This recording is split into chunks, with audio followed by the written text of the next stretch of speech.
నా ప్రియ సహోదరులారా, నా ప్రియ సహోదరులారా, మీరు ఈ సంగతి ఎరుగుదు. ప్రతి మనుషుడు వెనుకకు వేగిరి పడువాడును, మాట్లాడుటకు నిదానించేవాడును, కోపించుటకు నిదానించేవాడునై ఉండవలెను.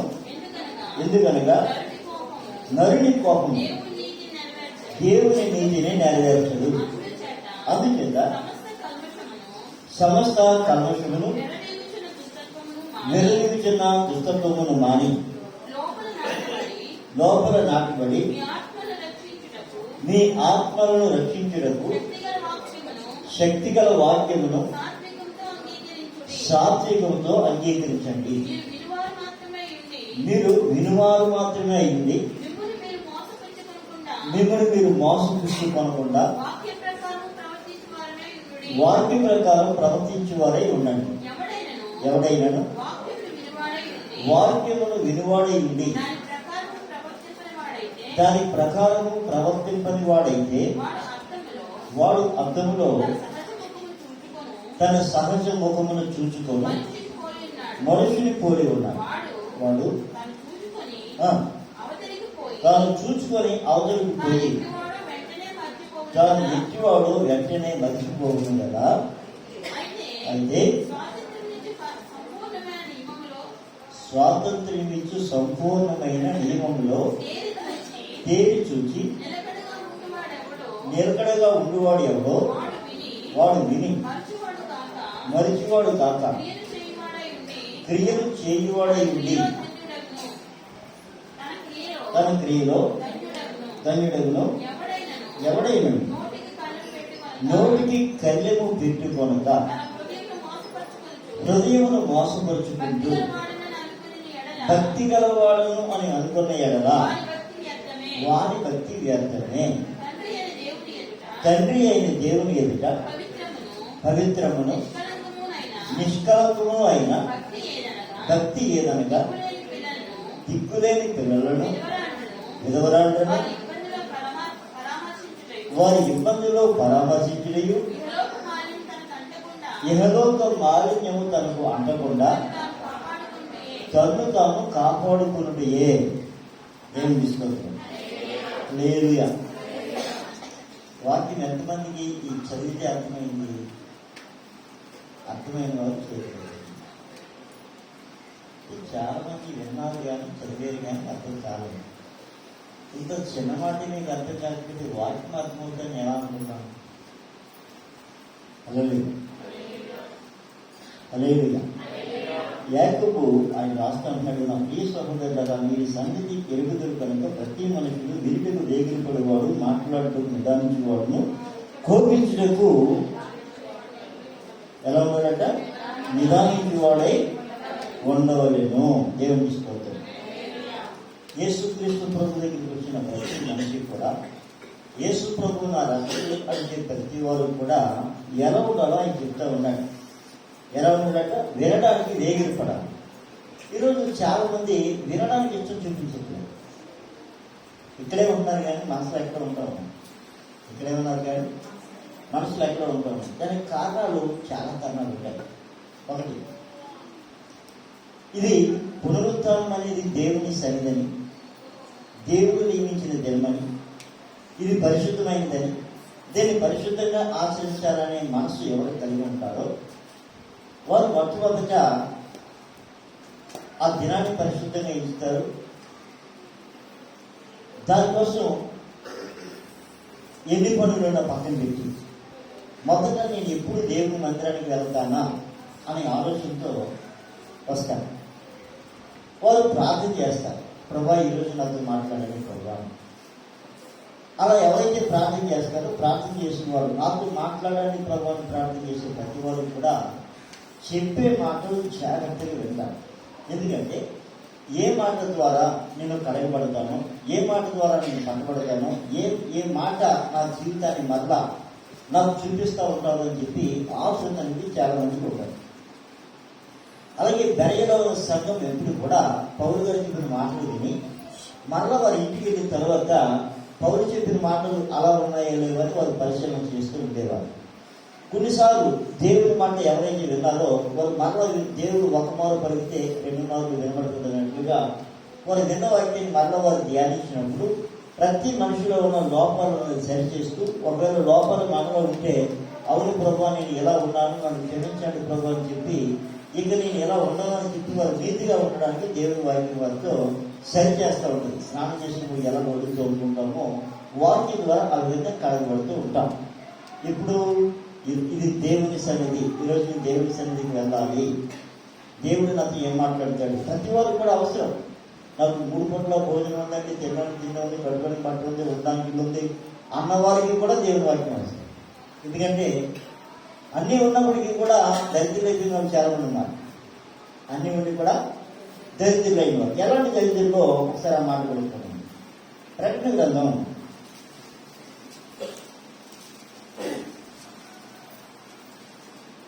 3వ అధ్యాయం 15. నీ క్రియలు నేను ఎరుగుదు, నువ్వు చల్లగానైనను వెచ్చగానైనను లేవు. నువ్వు చల్లగానైనా వెచ్చగానైనా ఉన్నావు,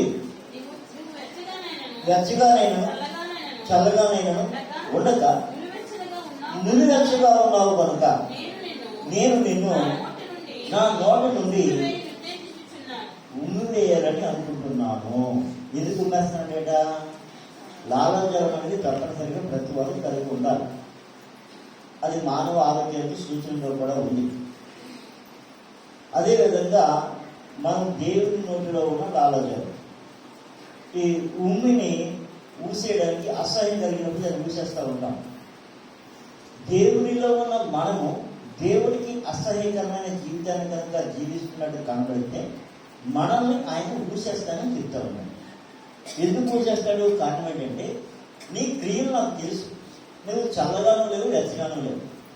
నువ్వు చల్లగా ఉన్న బాగును, వెచ్చగా ఉన్న బాగు. కానీ వెచ్చగా ఉన్నావు కనుక నీ క్రియ నాకు తెలుసు కనుక నేను నా నోటి నుంచి నేను ఏం చేస్తున్నాను? ఊసేస్తున్నాను, ఉద్దేశించున్నాను అని చెప్తూ నీవు దౌర్భాగ్యుడు, దిక్కుమాలిన వాడవు, దరిద్రుడవు, వృద్ధివాడవు, దిగంబరుడవై ఉన్నావని ఎరుగక. ఎన్ని క్రియలమ్మా? మరలా చదవండి. నీవు దౌర్భాగ్యుడు, దిక్కుమాలిన వాడు, దరిద్రుడు, వృద్ధివాడవై ఉన్నావని ఎరుగక. చాలా మంది తెలియదు ఈ విషయం. వాళ్ళు ఏమంటున్నారంటే నాకు అన్నీ ఉన్నాయి, తినడానికి తిండి ఉంది, కట్టుకోవడానికి బట్ట ఉంది, ఉండడానికి ఇల్లు ఉంది, తిరగడానికి విలాసమైన జీవితం ఉంది అనుకుంటా ఉన్నారు. కానీ ఆత్మీయ జీవితంలో కనుక వారు చూసుకున్నట్లయితే, వారి ఆత్మీయ జీవితాన్ని యేసుక్రీస్తు ప్రభువు వారు వెలుగులో చూసినట్లయితే, దావీదు చెప్పినట్లుగా లేకపోతే మోషే చెప్పినట్లుగా నీ ముఖకాంతిలో నా రహస్య పాపాలు కనబడతా ఉన్నాయని చెప్పినట్లుగా దేవుని వాక్యంలో ప్రతి మనిషి కూడా తను తాను పరీక్ష చేసుకోవాలి. నేను ఎలా ఉన్నాను అనే విషయం మనకు తెలియాలంటే దేవుని వాక్యం వినేటప్పుడు వాక్యం మనం సరిచూసుకోవాలి. చాలా మంది వాక్యం వింటూ ఉంటారు, కానీ వాక్యం వినేటప్పుడు నా గురించి ఎవరో పాస్టర్ చెప్పారు, అందుకే పాస్టర్ మాట్లాడారు అని భావించే వాళ్ళు ఎక్కువ అయిపోయారు. అలాగే అంటే నా గురించి ఈ వాక్యం చెప్పారు అని. నిజమే, యేసుక్రీస్తు ప్రభువు ప్రతి మనిషికి వాక్యం చెప్తా ఉన్నారు.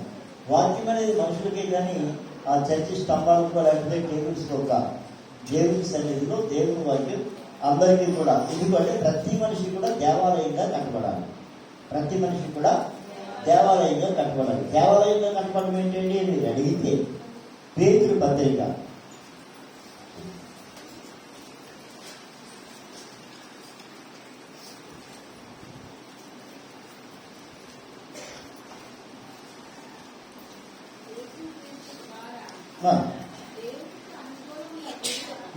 'పేతురు రాసిన మొదటి పత్రిక చెప్పండి 2వ అధ్యాయం 5వ వచనం. యేసుక్రీస్తు ద్వారా దేవునికి అనుకూలమైన ఆత్మ సంబంధమైన బలులు అర్పించుటకు పరిశుద్ధ యాజకులుగా ఉండినట్లు మీరును సజీవమైన రాళ్ళ వలె ఉండి ఆత్మ సంబంధమైన మందిరముగా కట్టబడుతున్నారు. దేవునికి స్తోత్రం. ఏ మందిరం అండి? 2 మందిరాలు. ఒకటి మెటీరియలిస్టిక్ మందిరం, ఇది సిమెంట్ రాయికి కట్టి. రెండో మందిరం ఏది? మానవ ఆత్మ సంబంధమైన మందిరం ఎవరంటే ఈ ప్రపంచంలో ఆత్మ సంబంధమైన మందిరము మనిషికే. మనందరం కూడా ఎలా కట్టబడాలని దేవుడు చూస్తున్నాడంటే, మీ దేహము దేవుని వల్ల మీకు అనుగ్రహించబడి మీలో ఉన్న పరిశుద్ధాత్మకు ఆలయమై ఉన్నదని మీరు ఎరుగరా అన్నాడయ్యా. ఏమన్నాడమ్మా? చెప్పండి. మీ దేహము దేవుని వల్ల మీకు అనుగ్రహించబడి మీలో ఉన్న పరిశుద్ధాత్మకు ఆలయమై ఉన్నదని మీరు ఎరుగరా. ఎక్కడ చదవండి, మరో రిఫరెన్స్ చెప్పండి. ఇస్తే రిఫరెన్స్ చెప్పాలండి. కొరింథీయులకు రాసిన మొదటి పత్రిక 6వ అధ్యాయం 19వ వచనం. మీ దేహము దేవుని వలన మీకు అనుగ్రహించబడి మీలో ఉన్న పరిశుద్ధాత్మకు ఆలయమై ఉన్నదని మీరు ఎరుగరా. మీరు మీ చుట్టూ యేసు ప్రభు సన్నిధానానికి వచ్చి ప్రభా నేను పాపం చెప్పిన ప్రతి వారు కూడా, యేసుక్రీస్తు రక్తంలో కడగబడిన ప్రతి వారు కూడా వారు సొత్తు కాదు. మీ దేహము దేవుని వల్ల మీకు అనుగ్రహించబడి మీలో ఉన్న పరిశుద్ధాత్మకు ఆలయం అని మీరు ఎరుగరా అన్నాడు ఆయన. దేవుడి స్తోత్రం. ఈ ఆలయం ఎలా కట్టబడాలో, ఆ ఆలయం ఉపయోగం ఏంటో దేవుడి వాక్యం మరలా మనం చూస్తా ఉన్నాం. నీతి పత్రికలో ఏమన్నాడమ్మా? నీతి రాసిన మొదటి యేసుక్రీస్తు ద్వారా దేవునికి అనుకూలమైన దేవునికి అనుకూలంగా, మందిరం ఎవరికి అనుకూలంగా ఉండాలి? ఈ మందిరము దేవునికి అనుకూలంగా ఉండాలి. అదేవిధంగా మనం కూడా ఎవరికి అనుకూలంగా ఉండాలి? దేవునికి అనుకూలమైన మందిరముగా ఉండాలి. ఈరోజు దేవమందిరం ఎవరికి అనుకూలంగా ఉందంటే మనుషులకు అనుకూలంగా కట్టుకుంటూ ఉండాలి. ఎవరికి అనుకూలంగా? మనుషులకు అనుకూలంగా. ఫలానా పాస్టర్ గారు అయితే మనకి ఇబ్బంది ఉండదు, మనం ఏం చెప్తే అదే ఆయన వింటాడు, మనం ఏం చెప్తే అదే ఆయన వింటాడు అంటే పాస్టర్ గారు చెప్పిన మాట వారు ఏమాత్రం వినరు. పాస్టర్ గారు ఈరోజు మనకి అర్జెంట్ పని ఉంది కనుక మీరు టైం ముగించేయాలి, మీరు ఈ మాటలు చెప్తే కష్టమండి, ఆ మాటలు చెప్పకండి అంటే అదే మాటల ప్రకారంగా జీవించే పాస్టర్ గారు కూడా ఉన్నారు. అటువంటి సంఘాలు చాలా కరెక్టులు కూడా ఉన్నాయి. దేవుని స్తోత్రం. వారు గట్టిగా వాక్యం చెప్పడానికి వారికి అవకాశం లేదు, చెప్తే సంఘం మానేస్తారు. అదే లేదా పాస్టర్ గారిని తొలగించేస్తారు, సంఘంలో నుంచి. ముందు సంఘ ప్రజలు చెప్తారు మీరు వద్దంటే మీరు వేరే పాస్టర్ గారిని చూసుకుంటారని. ఏంటి కారణం అంటే వారికి అనుకూలంగా దైవజనులు లేదు.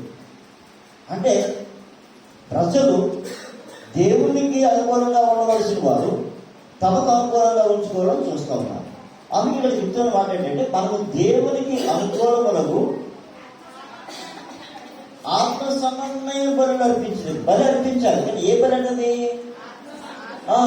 ఎట్ల మేకల కోడెల ఆ బలులు కాదు, ఆత్మ సంబంధమైన బలులు అర్పించినకు పరిశుద్ధ యాజకులుగా ఉన్నట్టు మీరును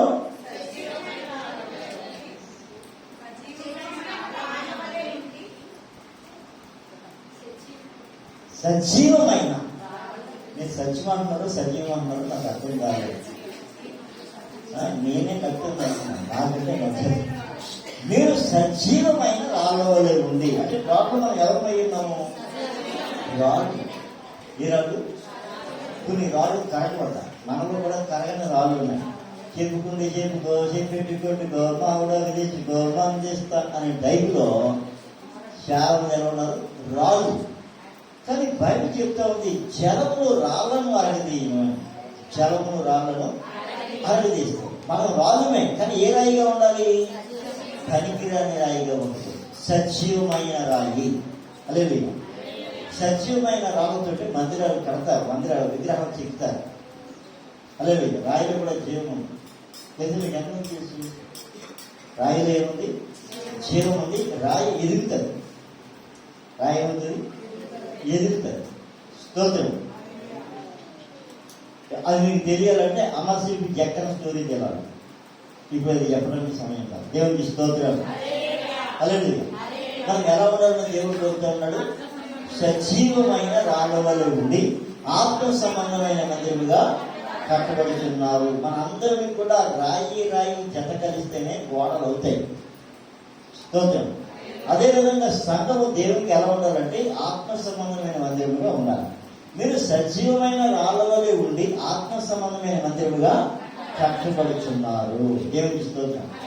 ఇప్పుడు మేస్త్రి కట్టేటప్పుడు కొన్నిసార్లు అన్ని రాళ్ళు మీదే చెట్టారు, రాయి షేప్ కరెక్ట్గానే ఉన్నప్పటికీ కూడా ఆ ప్లేస్లో ఆ రాయి సెట్ అవ్వాలంటే తాపితో ఏం చేస్తాడంటే చెక్కుతాడు కదా.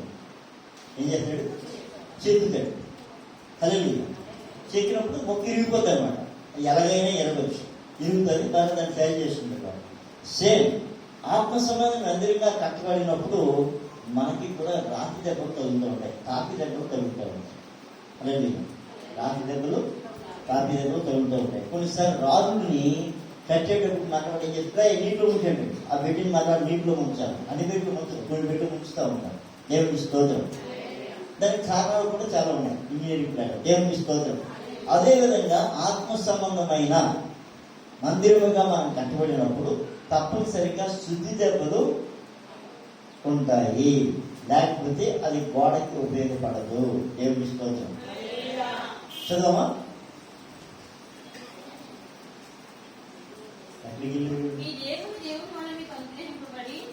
ప్రభువునందుకు వచ్చిన వారి యేసుక్రీస్తు ద్వారా దేవునికి అనుకూలములైన ఆత్మ సంబంధమైన బలులు అర్పించి పరిశుద్ధయాత్రులుగా ఉన్నట్లు మీరును సజీవమైన రాళ్ళవలే ఉండి ఆత్మ సంబంధమైన మందిరముగా కట్టబడుతున్నారు. ఏదైనగా నేను ముఖ్యమును ఏర్పరచబడింది అమూల్యమును అవును మూలరాతిని సియోనులో స్థాపించి ఉన్నాను.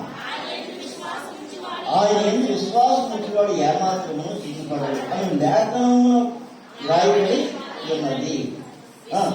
విశ్వసించుకున్న మీకు ఆయన అమూల్యమైన వాడు.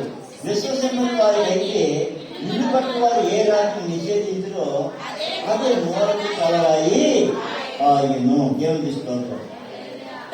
ఈ లోకంలో రాబోలే ఉన్న మనం లేదా మన ప్రభువైన యేసుక్రీస్తు, ఆ యేసుక్రీస్తుని చాలా మంది తృణీకరించే వారిగా ఉన్నారు, అనేకమైన కార్యాలు చేయాలి. కానీ ఈ ప్రపంచంలో, ఈ గ్రామంలోనూ, ఈ దేశంలోనూ, క్రైస్తవ దేశమైన ఇజ్రాయెల్ దేశంలోనూ కాదు, కానీ ఈ ప్రపంచం అంతటిలో కూడా యేసుక్రీస్తు నాకు వద్దు అని ఎవరైనా అన్నారు అంటే వారు నరకం కావాలని అర్థం.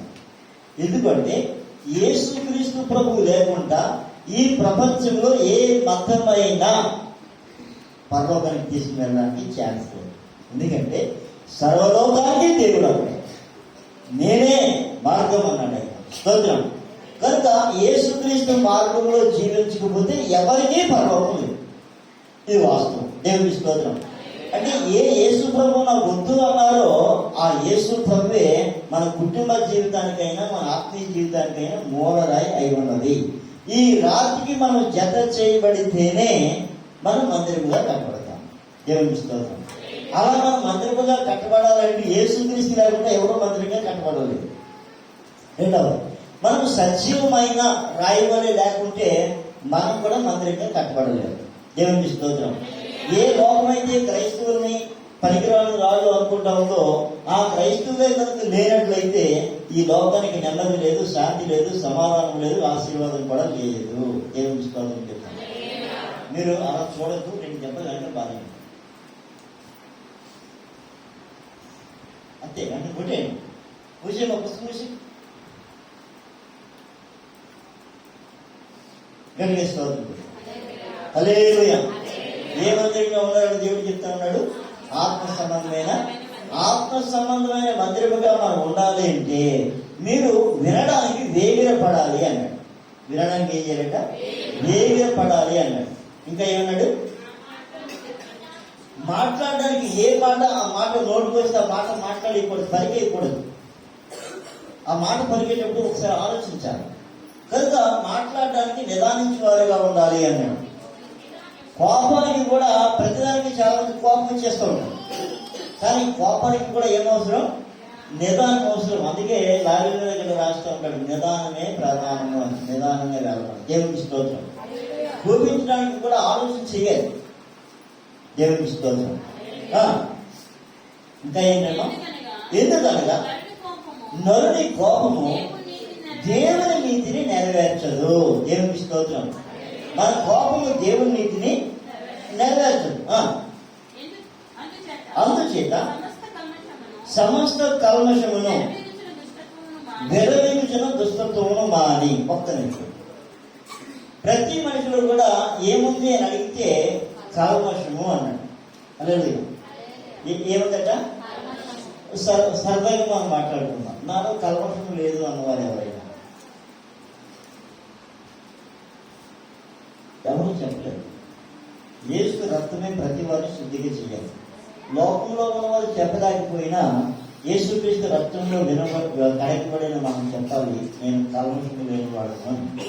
అంటే కల్మషము లేనివాడిగా మనం కడగబడాలి. దేవుని స్తోత్రం. చేపలు సేవలు అడుగుతారు, చేపలు కాదు చాలా సార్. చేప ఎట్లుంది? నీటిలోనే ఉంది, నీటిలో పుట్టి నీటిలోనే తిరిగింది. నీటిలో ఉన్న చేపలు తీసి మరలా ఏం చేస్తున్నారు? మరలా నీటిలోనే కడుగుతారు. సముద్రం చేప అంటే ఉప్పులో ఉన్న చేప, కానీ ఉప్పు చేపలు మరలా ఏం చేస్తూ ఉన్నారు? ఉప్పేసి కడుగుతూ ఉన్నారు. కడుగుతారు, తోగుతూ ఉన్నారు. ఏం చేస్తూ ఉన్నారు? తోగుతూ ఉన్నారు. చాలా ప్రాబ్లం. ఈ తోగం పులుసుతో ఎవరో తినరు, అందులోనే చెత్త తీయకుండా ఎవరు కూడా తినరు. సేమ్ మన జీవితంలో కూడా మనము చేపను యేసు ప్రభువు చెప్పాడు, నేను మిమ్మల్ని మనుషులు పట్టు జాగ్రత్తగా చేస్తాను అన్నది. అంటే దేవుడికి మనం ఎవరమైనాము, మనం కూడా చేపల గురించి ఎక్కువ వాక్యం చెప్పాడు. చేపలన్నీ సముద్రంలో పట్టిన తర్వాత మంచి చేపలన్నీ ఒకదాంట్లో చెడ్డవాటిని ఒకదాంట్లో వేసేస్తామని చెప్పాడు. దేవుని స్తోత్రం. మనమే కూడా ఆత్మ సంబంధమైన చేపలు అయిపోవచ్చు. దేవుని స్తోత్రం. అయితే ఈ చేప ఇతరులు తినడానికి ఉపయోగపడాలి. అలాగే ప్రభు అడిగారు, పిల్లలారా మీ దగ్గర తినడానికి ఏమైనా ఉందా అని అడిగారు. ఎవరి దగ్గర ఏమీ లేదు. అప్పుడు ప్రభు వారి ఒక చేపను తీసుకుని వచ్చి దాన్ని విరిచి వారికి కొట్టించినట్టుగా వాటిని తిప్పుతా ఉంటారు. ఆ చేప కడగబడకుండా ఎవరైనా ఉంటారా? తినడానికి ఉపయోగపడతారా? అదేవిధంగా మనము కడగబడకుండా, మనం శుభ్రం చేయబడకుండా, పొలుసు తీయకుండా చేపకి ఏం చేయాలట? ఏలవుతా. చాలా సంవత్సరాల కిందట దైవజనుడు కృపావరం గారు వాక్యం చెప్పేటప్పుడు ఈ చేప కోసం చెప్పాడు. చేప ముందు ఏం తీయాలంట? మేసాలు తీయాలి అన్నాడు. రెండవది బొచ్చు తీయాలి అన్నాడు. బొచ్చు తీసిన తర్వాత శుభ్రంగా తామనంట, లోపల చెక్క తీయాలంట. ఈ జన్మల సంఘంలో మేసాలు తీసేయడం ఒక కారణం ఇది కూడా. అలాగే మేసం రోషానికి స్థాపించగా ఉంది. అయితే దేవుని పిల్లలమైన మనం ఆత్మ సంబంధమైన రోషం కలిగిన వారిని కానీ శరీర సంబంధమైన రోషం కలిగిన వారిని కాదు. స్త్రీలకు ఆభరణాలు ఎంత ప్రాముఖ్యమైనవో పురుషుడికి మీసాలంత ప్రాముఖ్యమైనవి. స్తోత్రం. ఎలా చేస్తుంటారు? ఈ చేసిందని ఏంటంటే నరికి పాడేమన్నాడు, తీసేయమన్నాడు. చాలా మంది మీసాలు తీసేయాలని ఆలోచిస్తుంటారు, కానీ ఆత్మ సంబంధంగా ఉండాలి అంటున్నప్పుడు. ఫర్ ఎగ్జాంపుల్ డాక్టర్స్ చాలా మంది మీసాలు ఉండవు. మిలిటరీలో నేవీలో ఉన్న వాళ్ళు చాలా మంది మీసాలు ఉండవు. ఎందుకంటే ఒక డిసిప్లిన్ పాటిస్తూ ఉంటారు. నేను ఏదైనా ఉద్యోగంలో ఎలా ఉండాలి అంటే అలా ఉండాలని ఇష్టపడతాను, కానీ ఆత్మ సంబంధమైన దేవుని మందిరముగా కట్టబడినప్పుడు మాత్రం ఇలా ఉండాలి అంటే మనము లాలకులేవో ఏలకులేవో మాట్లాడుతూ ఉంటాం. స్తోత్రం. కానీ వాక్యమే వాక్య ప్రకారంగా మనం జీవించినప్పుడు మన జీవితంలో అద్భుతాలు మనం చూస్తాం. దేవుని స్తోత్రం. హల్లెలూయా. చేపకి మీసాలు తీశారు, బొచ్చు తీశారు, తర్వాత శుభ్రంగా తోమారు, తర్వాత కడిగారు, అప్పుడు మాత్రమే తినడానికి ఉపయోగపడుతుంది. సేమ్ మనకి కూడా బొచ్చు, మనకి కూడా మీసాలు ఉన్నాయి, మనకి కూడా మాలిన్యం ఉంది. అందుకే అక్కడైనా సమస్తమైన కల్మషమును వెర్రవీగించిన దుష్టత్వం ఏం చేస్తుండదంట? వెర్రవీగుతూ ఉండదు. ఇలా ఎవరో చెప్పక్కర్లేదు, నాకు అన్ని తెలిసిన టైపులో. వెర్రవీగించిన దుష్టత్వమును మాని లోపల నాటబడి మీ ఆత్మను రక్షించడానికి శక్తి కలిగిన వాక్యము ఎలా అంగీకరించాలట? ఎప్పుడు సాత్వికం వస్తుంది? మనలో ఉన్న దుష్టత్వం, వెరగించిన దుష్టత్వాన్ని ఎప్పుడైతే మనం విడిచిపెడతామో అప్పుడు వాక్యం నాకు మాట్లాడండి ప్రభువా, నేను సరి చేసుకుంటాను ప్రభువా అంటాం. మనలో దుష్టత్వం ఉన్నప్పుడు, మనలో నేను అనే స్వభావం ఉన్నప్పుడు, నేనే అనే స్వభావం ఎప్పుడైతే మనలో ఉంటుందో ఎప్పుడు కూడా ఏ మాట మనం వినడానికి ఇష్టపడం. అదేనండి దైవజనులు చెప్పారు, ముసుగు వేసుకుని వాక్యం వినేవారు అన్నాడు. ముసుగు అంటే ఈ శరీర సంబంధమైన మనం వేసుకున్న ఈ చున్నీ ముసుగు కాదు. ఇస్కరేతు యోగా వేసుకున్న ముసుగు. ఇస్కరేతు యోగా కూడా ఒక ముసుగు వేసుకున్నాడు. ఏంటంటే వాడు సంతృష్టి ముసుగాడి. ఆ సంతృష్టిలోని ముసుగు వాడిలో ఉన్నంతకాలం కూడా యేసు ప్రభుతో స్వయంగా ఉండి యేసు ప్రభుని వెంబడిస్తున్నప్పటికీ కూడా వాడు మారుమనసు పొందక ఆత్మహత్య చేసుకునే దౌర్భాగ్యం. యేసు ప్రభుతో ఉండి కూడా ఆత్మహత్య చేసుకునే దౌర్భాగ్యం. ఎందుకు అంటే వాడు ఎప్పుడు ఏం చేయలేదు, ఆ ముసుగు తీయలేదు. ముసుగు తీయకుండా వాక్యం వింటా ఉన్నాడు. ముఖాముఖిగా దేవుడితో లేడు. దేవుడికి స్తోత్రం. మనం ముఖాముఖిగా ఉన్నాడంటే మనకి కూడా ఒక ముసుగు ఉంది. ఆ ముసుగు పేరు రకరకాలు ఉన్నాయి. కానీ ఆ ముసుగు మనం తొలగించకపోతే, వెదవించిన దుస్తత్వం అనే ముసుగు కనుక మనం తొలగించకపోతే మనం ఆయన చూడలేము. లేదు, ఆయన వాక్యము మనలో నాటదు. ఆయన వాక్యం మనలో నాటు. హల్లెలూయా. ఇంకా ఏమన్నాడమ్మా? మీరు వినువారు మాత్రమే అయ్యుండి. ఎవరు మోసగించుకుంటా ఉన్నారు? చాలా మంది తమను తామే మోసగించుకుంటా ఉన్నారు. ఏదో చెప్పేది అనుకుంటా ఉన్నారు.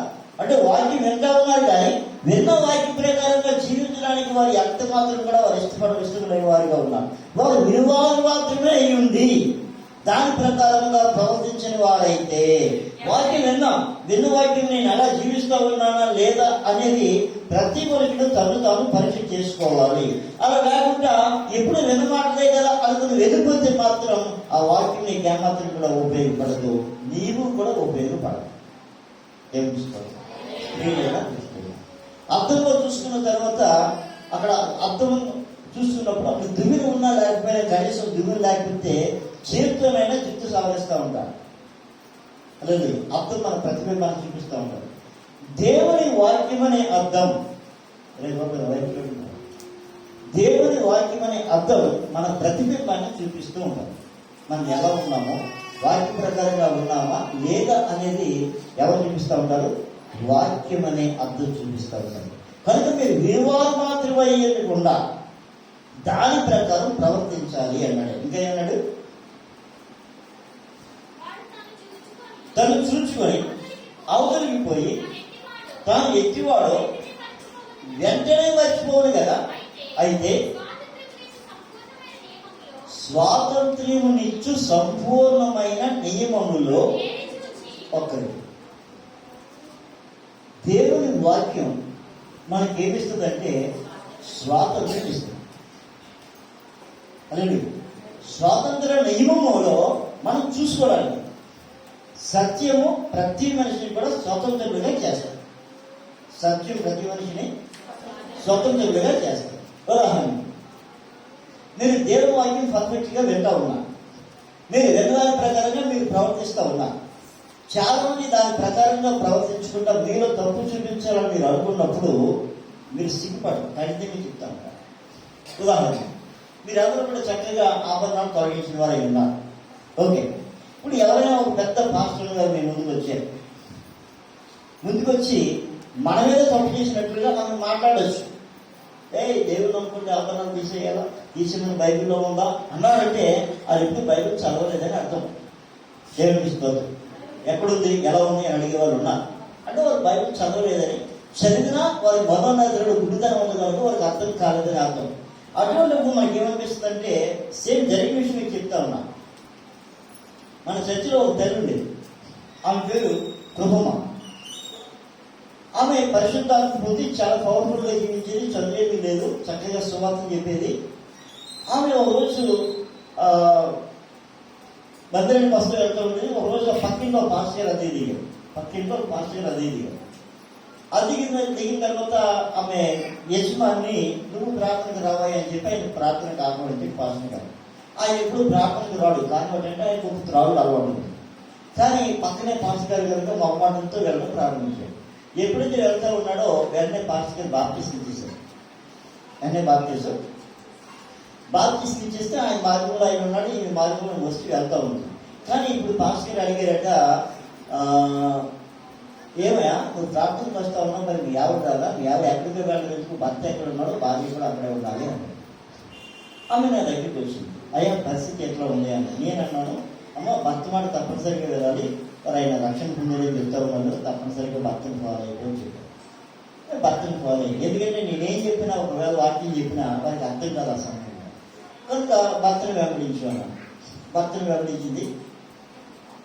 కొద్ది రోజులుగా మేము ప్రార్థన ఆరాధన చేస్తూ ఉంటే భాషలు మాట్లాడుతాం. భాషలు మాట్లాడుతుంటే పాస్టర్ గారికి పరిశుద్ధాత్మ తెలియదు. వెంటనే పాస్టర్ గారు అన్నారు, భాష అనేది ఒక వరం, అది మాట్లాడుతూ ఇంట్లో ప్రార్థన చేసుకొని చర్చిలో అలా చేయగలరు, ఇంట్లో చేసుకోవడానికి చర్చిలో అలా చేయొద్దు.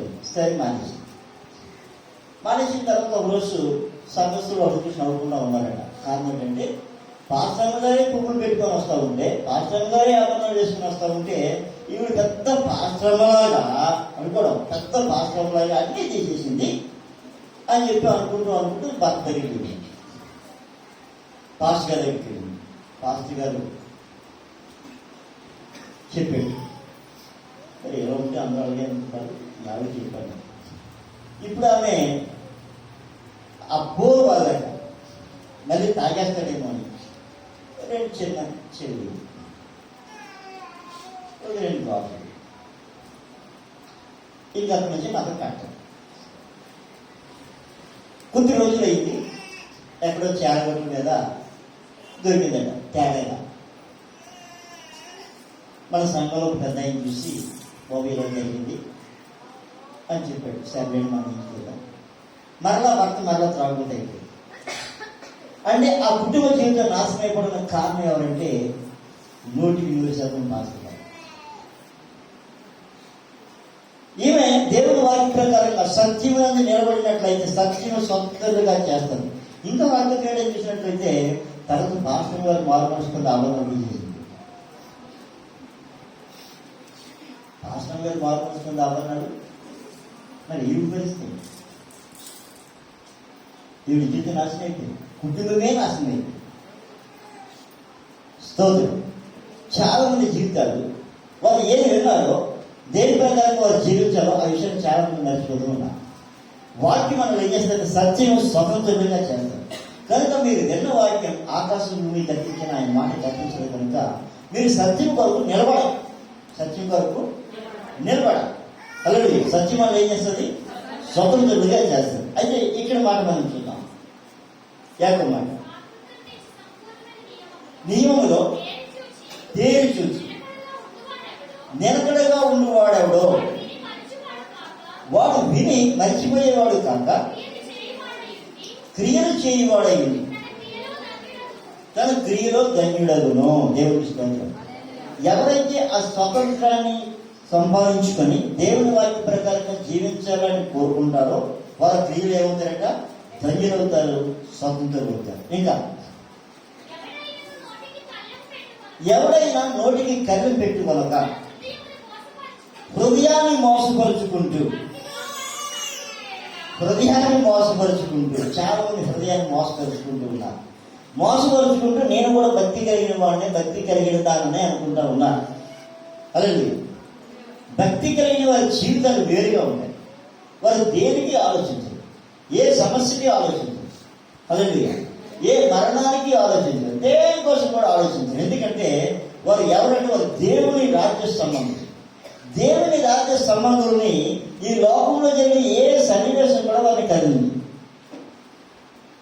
ఏమిస్తుంది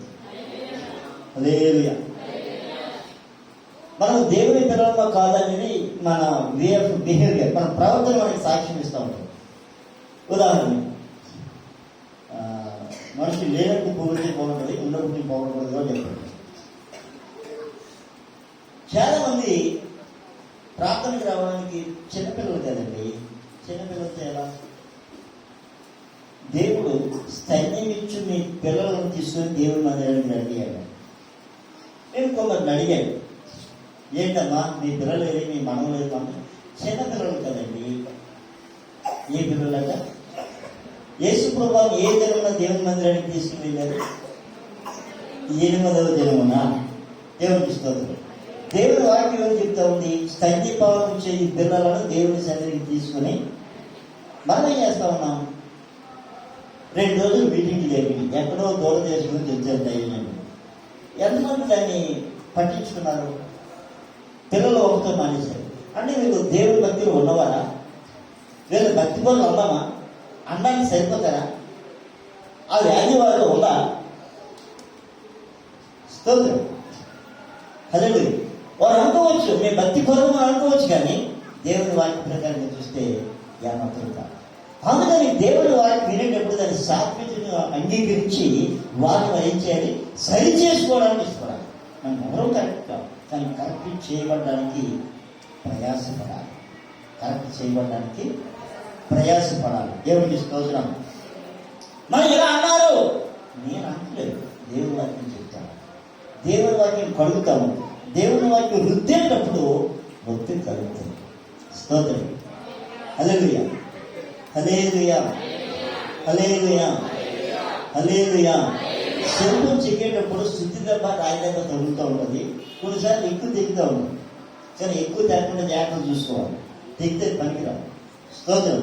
అందుకని దానికి శానం ఉపయోగించేవారు ఉన్నారు, గురిని ఉపయోగించేవారు కూడా ఉన్నారు. గురి పని వేరు, శానం పని వేరు, బాధిత పని వేరు, బట్టల పని వేరు. దేనికి అది ఉపయోగించాలి. దేవునికి స్తోత్రం.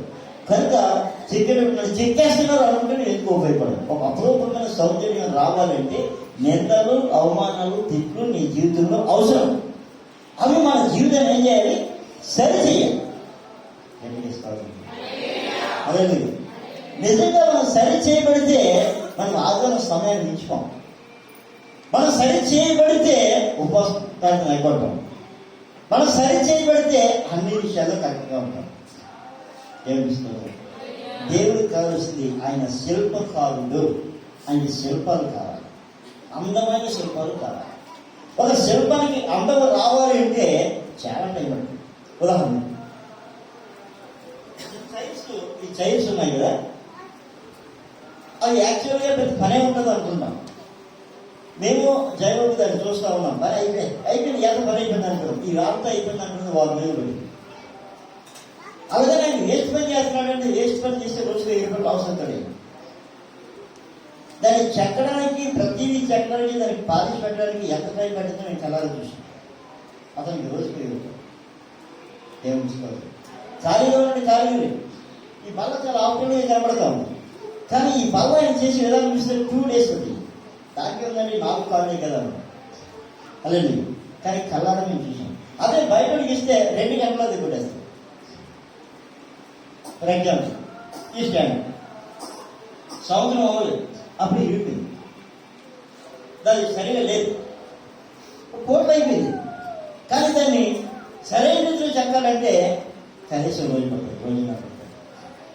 స్తోత్రం. పనివాడు ఉంటేనే పని విలువ అర్థం ఉంటుంది. హల్లెలూయా, హల్లెలూయా.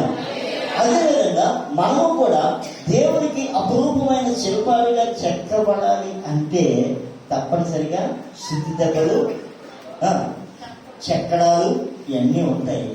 నిలబడితేనే అది రూపం వదలుకుంటే పోదు. హల్లెలూయా. మనం అలా ఉండాలని, అంటే దేవుడికి తనకిష్టమైన పాత్రగా ఉండాలని దేవుడు ఏం ఇప్పుడు ఒక మాట చూద్దాం. ఎఫెసీ పత్రిక 5వ అధ్యాయము 22-23.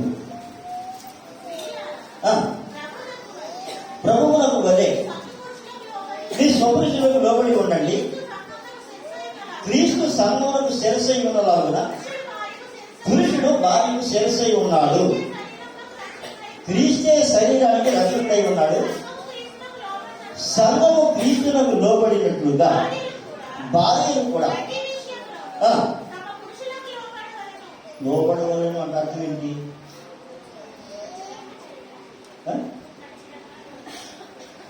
నేను ఒక మాట ఇచ్చాను.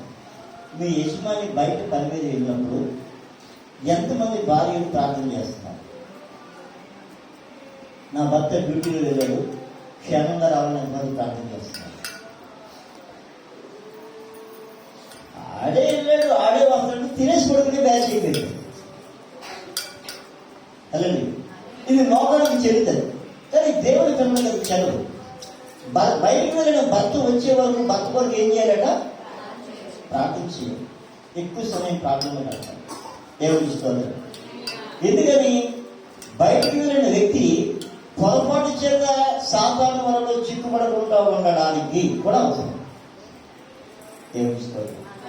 కొందరు త్రాగుబోతు భర్తలు ఉంటారు, వస్తూ ఉంటారు, వచ్చారంటే ఇంట్లో పెంట చేస్తూ ఉంటారు. అయితే రక్షింపబడని ఇళ్ళలో చేయాల్సిన పని ఏంటంటే ఆయన కోసం ప్రార్థన చేయాలి. దేవుడు ప్రార్థన వినేవాడు. దేవుడు ఎవరు? ప్రార్థన వినేవాడు. చాలా మంది భార్యలు అనుకుంటారు వాడు ఎలా ఉంచాలో నాకు తెలుసు అనుకుంటారు. వాళ్ళు వంగడం కానీ వారిని ఉంచేది ఏదైనా ఉంది అంటే మనం చేసే ప్రార్థన దేవుడు వారిలో జరిగించే ఆత్మకార్యం మాత్రమే.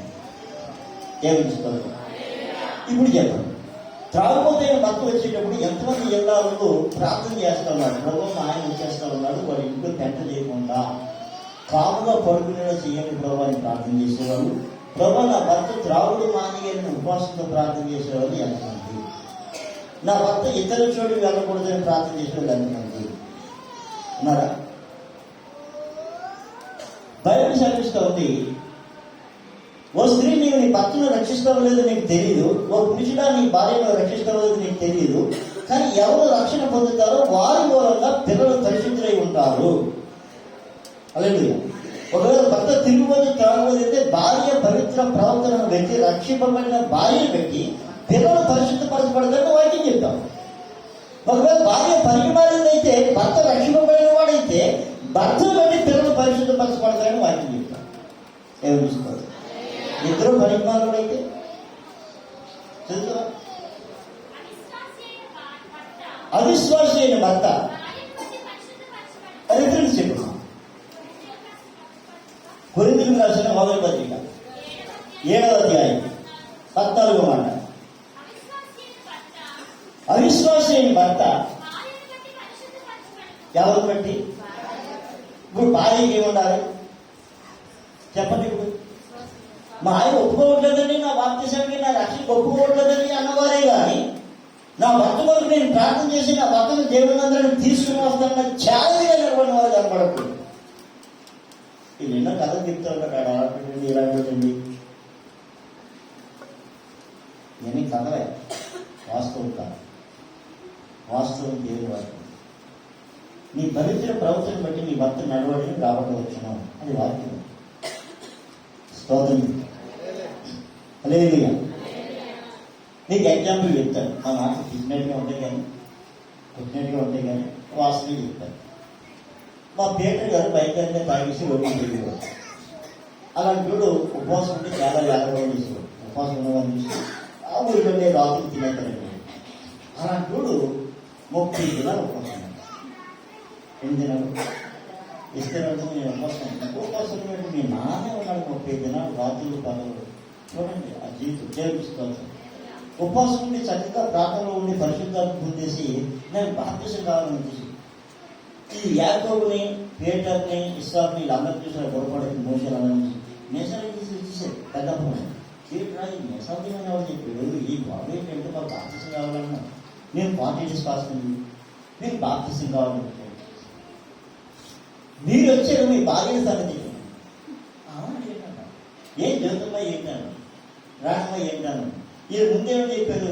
మా ఆయన అలాంటాడు, మా ఆయన ఎలాంటాడు, మా బాప్తిజం గారు ఒప్పుకోరు, అలాగే మేము తీసుకుంటాడు. ఇప్పుడు ఇప్పుడు ఏ పని? అమ్మ నాన్న కూడా కావాలి. నీ మొగుడు, నీ అత్త, మా వాళ్ళు ఓకే. మరి అమ్మ నాన్నతో పని ఉంది. నువ్వు ఎక్కడున్నావు? నెట్టింట్లోనో పుట్టింట్లోనో? స్తోత్రం. ఈ రోజు నీకు జ్యోతియాల నాన్న ఆయన చాలా మంచిది శాస్త్రి. ఏమన్నా 4వ దగ్గర ఏంటి సంగతి? ఏంటమ్మా దేవుడు వాక్యం ఎలా చెప్పింది ఎలా చేయాలా, పాస్టర్ ఏం చెప్తున్నా ఎలా చేయాలి? చూడు పొరపాటు అవసరం నిజానికి స్తోత్రం. ముందు ఎవరిని చూస్తాను? మా ఆయన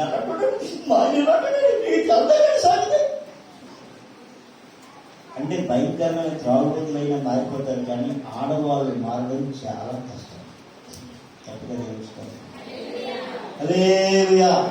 నేను బయట విషయాలు ఏం చెప్పనండి, మన విషయాలు మనకు చాలు, ఇక్కడ జరిగిన విషయాలు మనకు చాలు. దేవుని స్తోత్రం చెప్పు. హల్లెలూయా, హల్లెలూయా, హల్లెలూయా. సరే, మనం ఎలా ఉన్నారంట? ఇప్పుడు నేను సరదాగా అడుగుతాను, ఎంతమంది భార్యలు తమ భర్తల కొరకు ఉపవాసం ప్రార్థన చేస్తారు? మీరు సజీవమైన నాగవలే ఉండి ఆత్మసంబంధి మందిరాలుగా కట్టబడుతున్నారు అన్నాడు ఆయన. కట్టబడాలి. స్తోత్రం. మన నోరు మన కుటుంబం రక్షణ పాడు చేస్తూ ఉంటాం. హల్లెలూయా, హల్లెలూయా. మన నోరు ఎలా మారిపోవాలంటే సాత్వికంగా మారిపోవాలని దేవుని వాక్యం చెప్తుంది. చాలా మంది వారి నోటిని వారు అదుపు చేసుకోలేక వారి కుటుంబ జీవితాన్ని పాడు చేసుకుంటూ ఉంటారు. దేవుని తీసుకోవాలి. హల్లెలూయా. ప్రియ దేవుని జనాంగం, వాక్యం మనకి సత్యం, వాక్యం సత్యం. ఇది మనకి స్వతంత్రం ఇస్తుంది. దేవుని వాక్య ప్రకారంగా మనం జీవించినప్పుడు మన జీవితంలో అద్భుతాలు జరుగుతాయి. వాక్యాన్ని మనం కంప్లీట్గా ఏమవ్వాలి? లోబడాలి. అయితే దేవుని వాక్యానికి కంప్లీట్గా లోబడవలసిన వారి గురించి దేవుడు ఒక మాట చెప్పాడు. మార్క్స్ వద్ద 1వ అధ్యాయం 15వ వచనం చూడండి. కాలము సంపూర్ణమైంది, దేవుని రాజ్యం సమీపించి ఉంది, మారు మనసు పొంది సువార్త నమ్మండి. చాలు. హల్లెలూయా. ఈ మాట మనం చాలాసార్లు చెప్పుకున్నాం. మారు మనసు పొంది సువార్త నమ్ముతామా, సువార్త నమ్మి మారు మనసు పొందుతామా అంటే సువార్త నమ్మిన తర్వాత దేవుని సన్నిధానానికి వస్తాం. కానీ ఇక్కడ చెప్పే మాట ఏంటంటే మారు మనసు పొంది సువార్త నమ్మండి అన్నాడు. బయట ఉన్న సువార్త ఏంటి? ప్రయాసపడి భారం వచ్చిన సమస్త జనులారా నా దగ్గరకు రండి, నేను విశ్రాంతిని కలుగు చేస్తాను. లోపం వచ్చిన తర్వాత ఉన్న మాట ఏంటి? నేను సాత్వికుడును, దీన మనసు కలిగిన వాడును కనుక మీ మీద నా కాడి ఎత్తుకుని నా దగ్గర నేర్చుకోండి, అప్పుడు మీ ప్రాణంలో విశ్రాంతి దొరుకుతుంది. అదండి మొదటి మాట తప్ప కాదు, వాస్తవం. రెండో మాట తప్ప, రెండో మాట సంఘానికి, మొదటి మాట ప్రజలు. మొదటి మాట ఏది? ప్రయాసపడి భారమైన సంవత్సరాల నా దగ్గరికి రండి, మీ విశ్రాంతిని. అదే కావాలని వాళ్ళు వస్తారు. వచ్చిన వాళ్ళు ఏమన్నాడు ఆయన?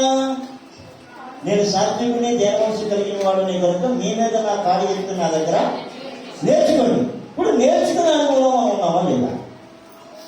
ఒకవేళ నేర్చుకునే అనుభవంలో కనుక మనం ఉన్నట్లయితే, నేర్చుకోవడానికి మనం ఇష్టపడినట్లయితే ఆ జీవితాలు వేరుపడతాయి. స్తోత్రం. కానీ చాలా మంది జీవితాల్లో నేర్చుకోవడానికి వారు ఇష్టపడరు. నాకు తెలిసిందే కాదు అనుకునే వాళ్ళు ఉన్నారు.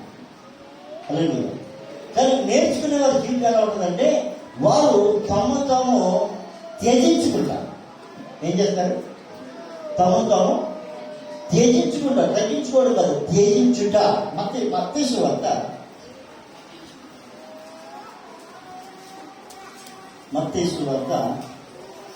10వ అధ్యాయం తన శిలువను ఎత్తుకుని దాన్ని వెంబడింపని వాడు. ఆమె శిలువ తీర్థం ఉందా, బరువుగా ఉందా? శిలువ శ్రమకి సాదృశ్యమా, సంతోషానికి సాదృశ్యమా? శ్రమకి సాదృశ్యం. ప్రభు ఏం చెప్తా ఉన్నాడు? తన శిలువను ఎత్తుకుని నన్ను వెంబడించిన వాడు నాకు పాత్రుడు కాడు. అలాగే అని మనం ఏ బయట నేర్చుకోవాలి? శిలువ బయట నేర్చుకోవాలి. ఏ శిలువ? చెక్క శిలువ చేయించుకుని కాదు. మన జీవితంలో వచ్చిన ప్రతి సమస్యని సాధన కూడా మనం ఏం చేయాలి? మోయడం చేసుకోవాలి. తన ప్రాణం దక్కించుకునేవాడు దాన్ని పోగొట్టుకున్నాను. ఏంటి? రక్షణను పోగొట్టుకుంటాడు. ప్రాణం కావాలనుకున్నవాడు రక్షణ పోగొట్టుకుంటాడు. రక్షణ కావాలనుకున్నవాడు ప్రాణాన్ని పోగొట్టుకుంటాడు. హల్లెలూయా. నీకు యేసు ప్రభు కావాలని, ప్రాణం కావాలంటే ఏం చెప్పాలి? నాకు ప్రాణమే కావాలండి. నువ్వు చస్తే ఎక్కడికి తర్వాత అగ్ని కొన్నాను. అగ్ని కొన్నాను వెళ్ళడం ప్రాముఖ్యమా, పరలోకం వెళ్ళడం ప్రాముఖ్యమా? పరలోకం ప్రాముఖ్యం. పరలోకం కావాలని ఏం త్యజించాలి? ప్రాణాన్ని త్యాగం చేయాలి. ఏమనిస్తుంది? యేసు ప్రభు నమ్ముకున్న వాడు ప్రాణత్యాగం చేయగలిగిన వాడు అయితే వాడు దేవుని రాజ్య సంబంధి. ఎవరు? దేవుని రాజ్య సంబంధి ఎలా ఉంటారు? ప్రాణాన్ని తెగించిన వారుగా ఉంటారు. వారికి ఒక రాజ్యం.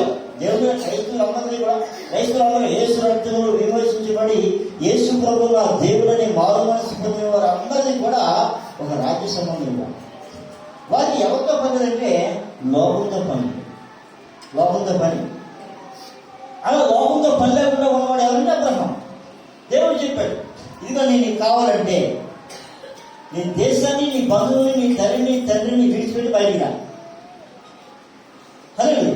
అంటే నీవు ఎవరికైనా కావాలంటే నీ ప్రత్యేకతలో వచ్చిన వాడు నీ బంధువులు తప్ప నీ ప్రత్యేకతలో నుంచి, నీ యొక్క ప్రతిష్టతలో నుంచి పక్కకు రాయే వారు నీకు బంధువులు కాదు, భార్య కాదు, భర్త కాదు.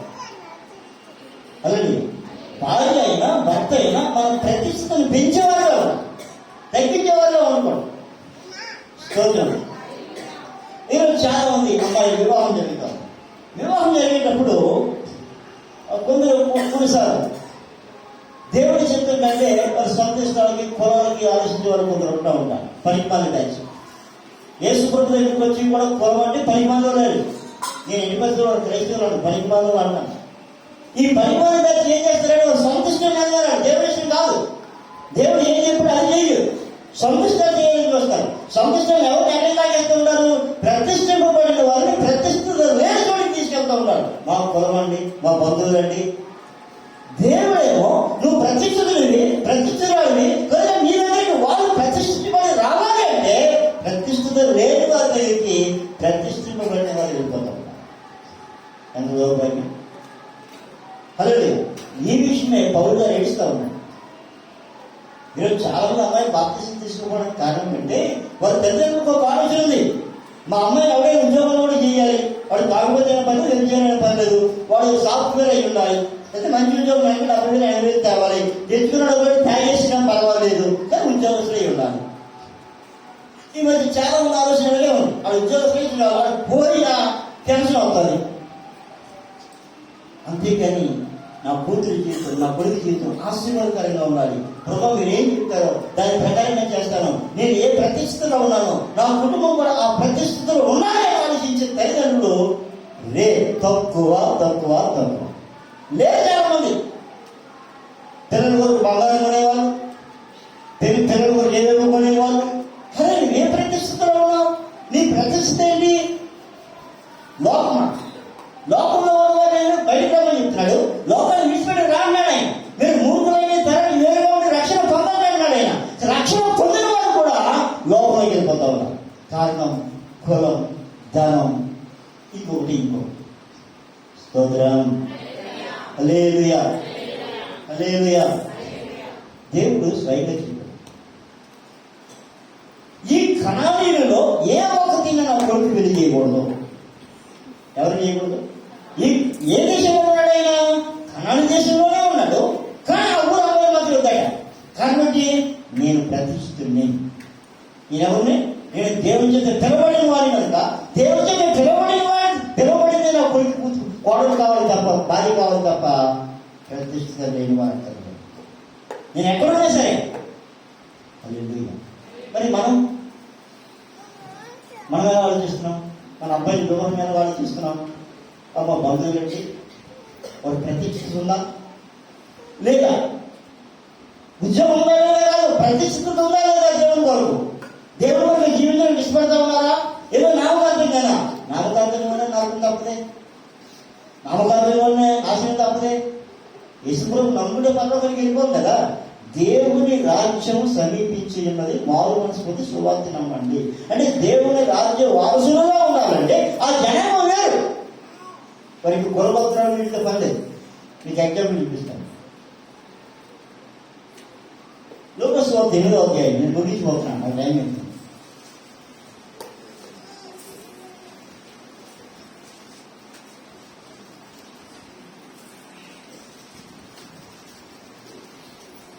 చదవండి, మాట్లాడకూడదండి.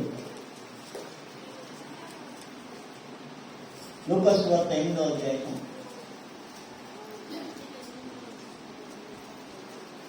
8వ అధ్యాయం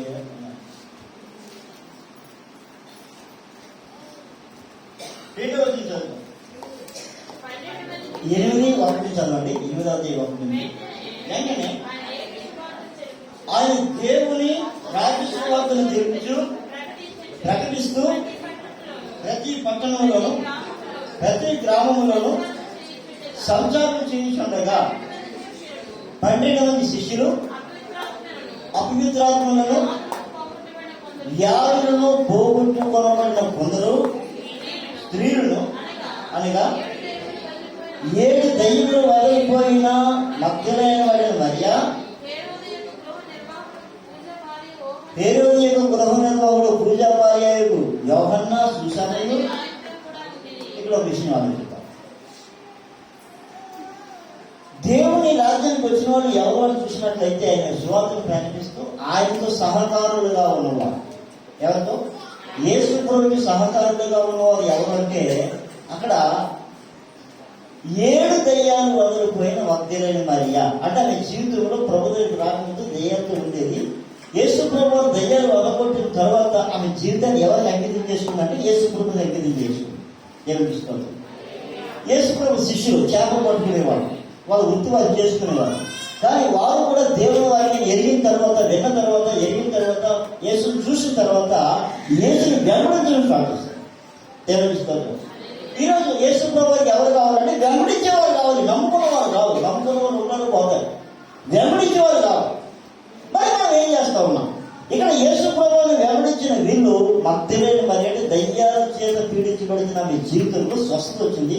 ఎవరి స్వస్థత కలిగిందో ఆయనకి సాక్షిగా ఉన్నాడు. ఇంకొకరిని ఏమైనా చూస్తాం, అది ఎప్పుడు దయ్యాలు పట్టేసి సమాధిలో ఉండేవాడు. యేసు ప్రభువుని బాగు చేసిన తర్వాత వాడు కూడా ప్రభు నీతో వస్తానన్నాడు. వాడు అంటే ఎలా ఉండాలని? యేసు ప్రభువుకి సాక్షిగా ఉండాలని.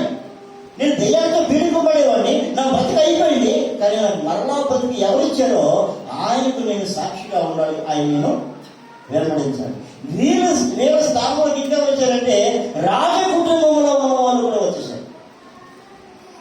అలాగే వారికి కలిగిన దాన్ని ఎవరు ఖర్చు పెడతా ఉన్నారు? పరిచయం ఖర్చు పెడతా ఉన్నారు. దేని ఖర్చు పెడుతున్నారు? ఎవరితో కలిసి? సామాన్యమైన ప్రజలతో కలిసి. అంటే యేసు ప్రభువుని వెంబడించిన వాళ్ళందరూ ఎవరిని చూసినట్లయితే లోకంలో ఉన్నవారు, దయ్యాలు పీడించబడిన వారు, వ్యభిచారులు, వీరందరూ మారిన తర్వాత వారు మార్పుని లోకాన్ని చూపిస్తా ఉన్నారు. ఇక్కడ మనం శ్రద్ధగా ఆలోచిస్తాం. యేసు ప్రభు వరకు నేను సాక్షిగా ఉన్నాను అన్నవారు ఎవరైనా, మాకు అప్పగించబడిన పనిని చేస్తా ఉన్నామా అన్నవారు ఎవరైనా, శ్రద్ధ ఎందుకంటే యేసయ్య చెత్త కోసం మాట్లాడట్లేదు, ఆయన వెంబడించే వారి కోసం మాట్లాడుతూ ఉన్నాడు. ఆయన ఒకసారి ఒక మాట చూడండి. గలతీ పత్రిక 3వ అధ్యాయము 1వ వచనం.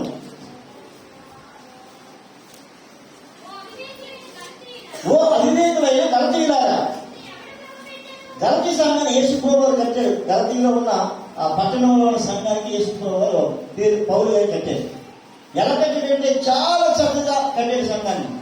చింతగా కలిగిన సంఘాన్ని ఎవరో వచ్చి పాడు చేశాడండి. ఎలా ఉన్నారట? ఆత్మానుసారంగా ఉన్నాడు, పరిశుద్ధాత్మ పొందిన వారికి ఉన్నారు. దేవుడి వారికి ప్రకారంగా ఆ పాత అలవాట్లన్నీ మానేసేవారు. పాత అలవాట్లు ఏంటి? ఒకసారి చదువుతాం. 4వ వచనం.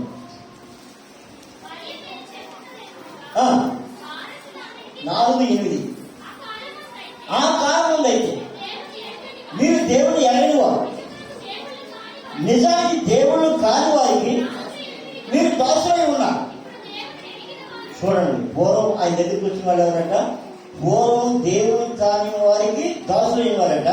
ఇప్పుడు ఎవరైనా వాళ్ళు దేవుని ఎరిగిన వారు, దేవుని చేతి ఎరగబడి అంటే పరిశుద్ధాత్మ పొందిన వారై ఉన్నారు. అంటే ఎక్కడికి వచ్చేసారు? లోకం అనే అరణ్యంలో నుంచి యేసయ్య సన్నిధికి వచ్చేసారు, పరలోక సన్నిధికి వచ్చేసారు.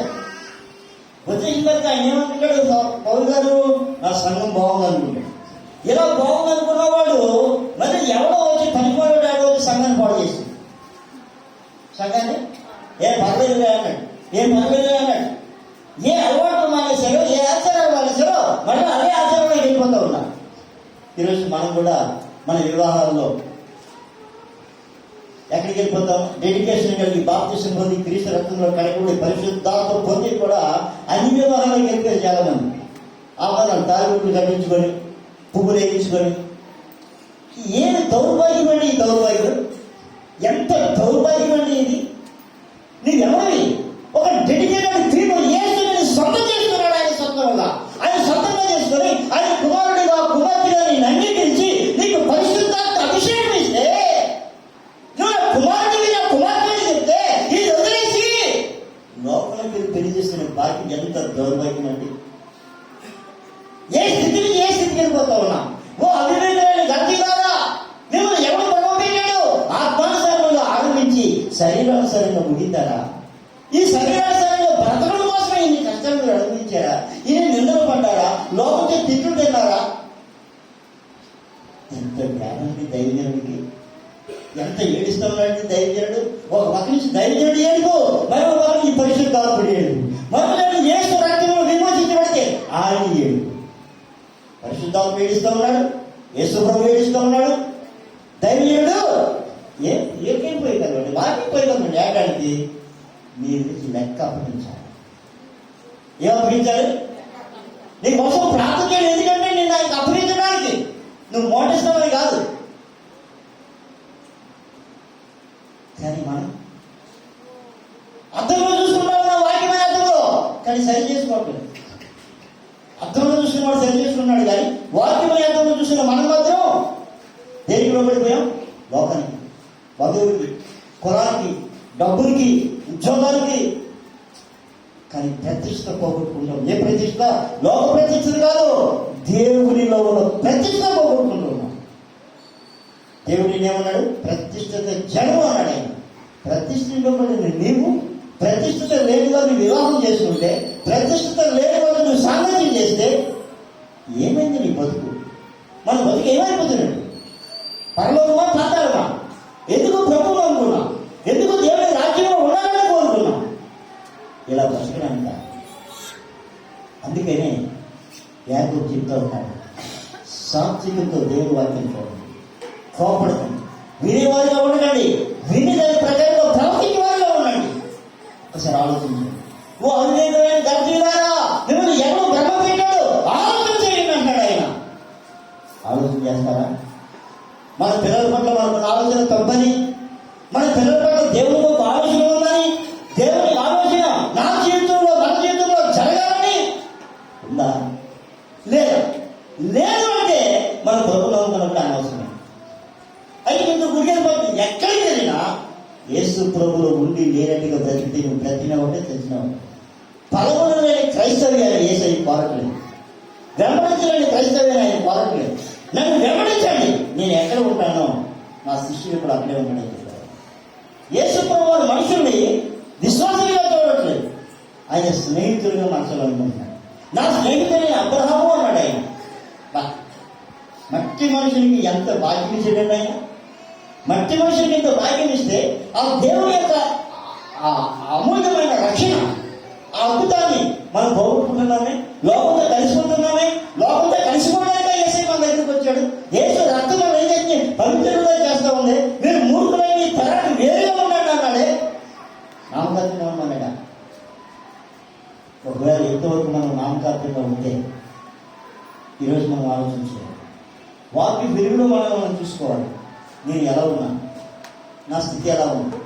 మొక్కుబడి క్రైస్తవ్యమా, నామకార్య క్రైస్తవ్యమా, ఏదో తప్పుడు బ్రతుకుతున్నానా, లేదా ప్రభు కొరకు బ్రతుకుతున్నాను? నువ్వు మనం ప్రభు కొరకు బ్రతకపోతే చచ్చిన వరకు బ్రతికినావు.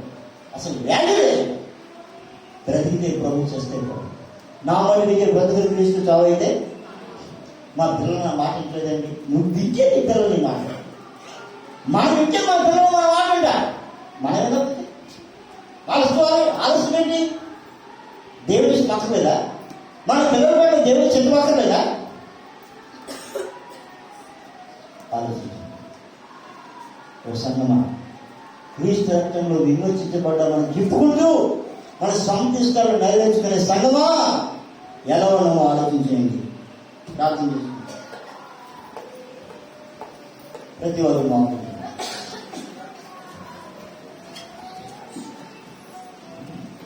ప్రతి వారు బాగుంటుంది. Thank you bye.